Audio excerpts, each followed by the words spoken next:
What if the healing you're waiting for is already flowing from God through Jesus?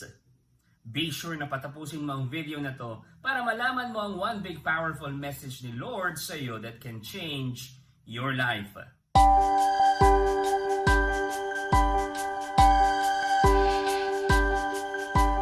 Hi, my name is Brother Bars Lumibo and welcome to today's Word in Today's World, wherein we unpack our daily liturgical readings and discover yung kanilang mga connection sa bawat isa at ma-discover din natin ang relevance nila sa buhay natin. Today is March 17, 2026 and our first reading is from Ezekiel chapter 47 verses 1 to 9 followed by verse 12. I encourage you na basahin po muna ang ating first reading.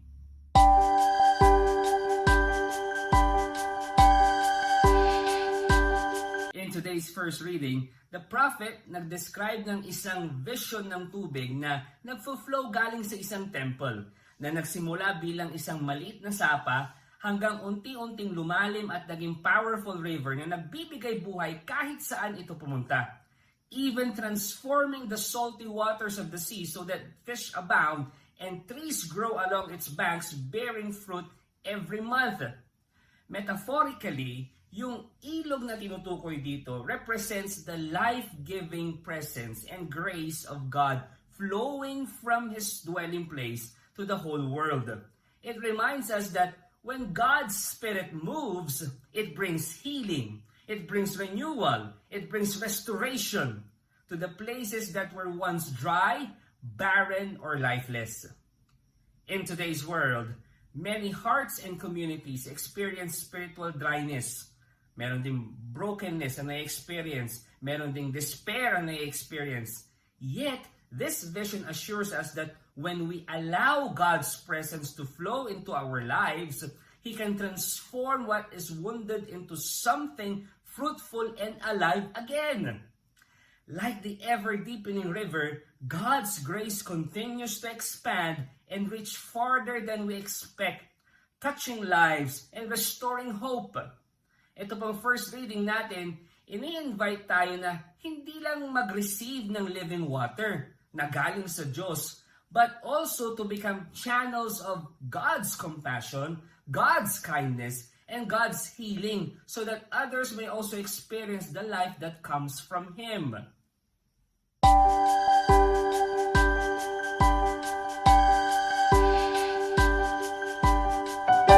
Thank you for staying. Please continue to stay with me. At sa dulo po ng video na to, malalaman nyo rin ano nga bang connection ng first reading natin at ng gospel reading natin. Ang gospel naman po natin ay galing sa John chapter 5 verses 1 to 16. I also encourage you to read it first.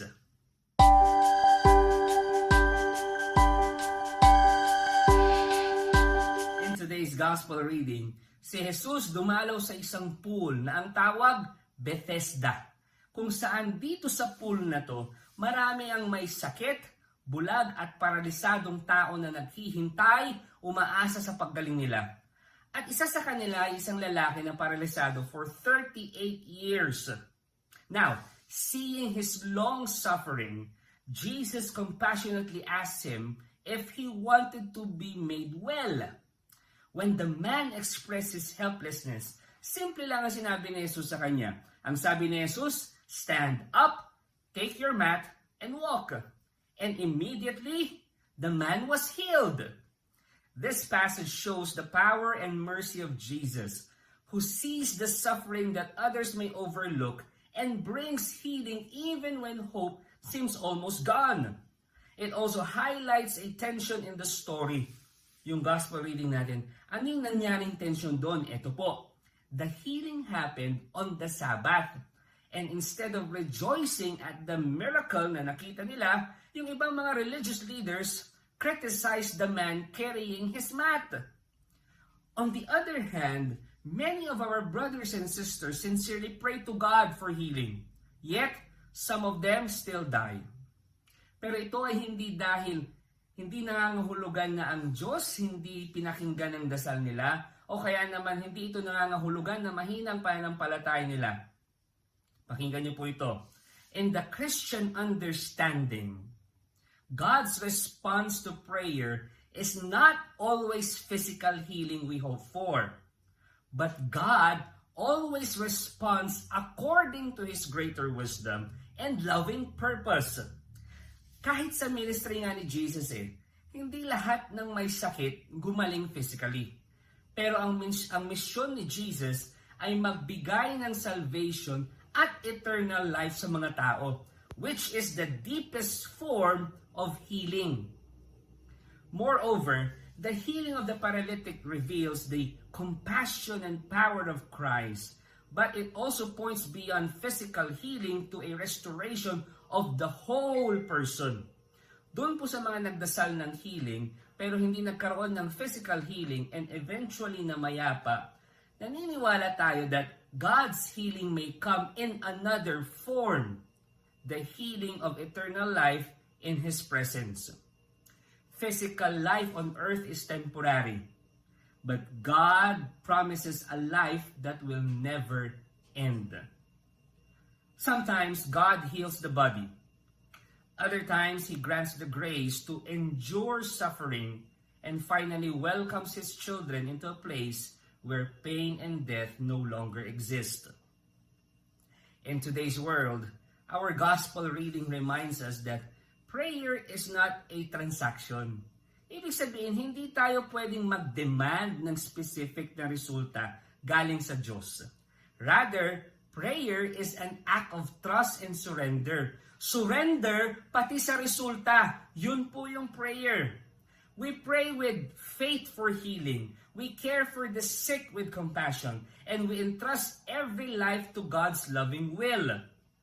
Even when death comes, our hope remains firm that God has prepared a greater healing beyond our understanding, beyond this world, where His children will experience complete peace and restoration.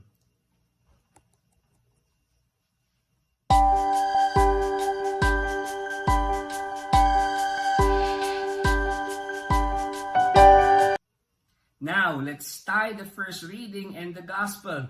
Ano nga ba ang connection nila sa bawat isa?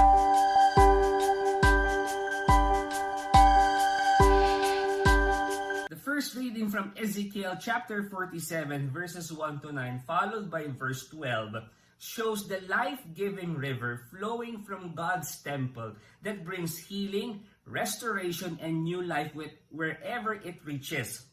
Yung gospel naman po natin from John chapter 5 verses 1 to 16 shows that Jesus healing the man at the pool of Bethesda, revealing that true healing and life come from Christ rather than from the waters of the pool. Pag pinagtahi po natin yung dalawang yan, our liturgical readings for today tells us that God brings healing and new life to His people through the life-giving power that flows from Him, ultimately fulfilled in Jesus. Now, here's our one big powerful message. Healing and new life flow from God through Jesus. And here's our question for your personal reflection or for your group discussion. Where in my life do I need to let Jesus bring healing and new life? Pwede pong makatulong ito sa inyong devotional, sa inyong journaling, sa inyong small group sharing. And you can also share your answers sa my comment section.